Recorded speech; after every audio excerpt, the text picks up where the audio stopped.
केंद्र सरकार कहतु कि राज्य सरकार दुईटी जाक सरकार गुड़िए बड़ निष्पत्ति नबाकू जाउछंती ता भितरे लोकसेवा भवन को नुआ करने जाउछंती विधानसभा 2029 रे डिलिमिटेशन हवा पई संभावना अछि।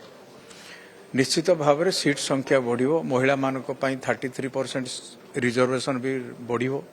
से कारणरू आमर पाखापाखि 200 संख्यार विधायक आसिबे। तेणु 200 संख्या विधायक आसिला बेले पुराना जो विधानसभा अच्छी ताहा सफिशिएंट होना। तेणु निश्चित भाव में यह आवश्यकता पड़ो। एबेठू जदि चिंता न करा जिवो जेतेबेले 29 रे सांगे सांगे चिंता कले कौन जिनस हो पारिबो नाही। तेणु सरकार प्राय आगरू चिंता करुछन जे विधानसभा को एवं लोकसभा भवन को आगकू से अनुजाई बढ़ेबा पई बड़ करबा पई निष्पत्ति नैचिंती। गुडी काली जो पहिले 50 सीट बढ़िबो डिलिमिटेशन से जहाँ पुनी राजनीतिक चर्चा आरंभ होले पुलिस रे पॉलिटिकल सिनारियो उडे चेंज होबो पॉलिटिकल सिनारियो चेंज निश्चित 2009 रे डिलिमिटेशन हेइथिला। डिलिमिटेशन हेले निश्चित तो किए क्षतिग्रस्त हबो किए लाभवान हबो सेटा विषय नुहे। जहाँ भी हबो से अनुसार पुणी राजनीति सेटअप हो जिवो ऑटोमेटिक।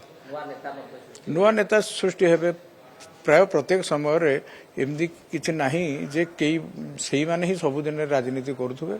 नुआ नुआ जनसाधारण आसुचंदी, नुआ युवक भी बाहरुचंदी, से माने आकु बढ़िबे।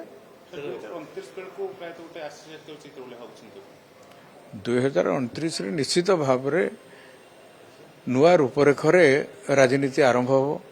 डिलिमिटेशन परे संख्या भी बढ़िबो, महिला मानक संख्या भी बढ़िबो एवं जनसाधारण को आकांक्षा भी धीरे धीरे बढ़ुची। से अनुपात रे आमर पुराना कालिया हो गलानी सब बिल्डिंग गुड़ाक सी भी परिवर्तन आवश्यकता अच्छी। जदि केबे करा जिवो ए समय आवश्यकता अच्छी, ए समय हबो।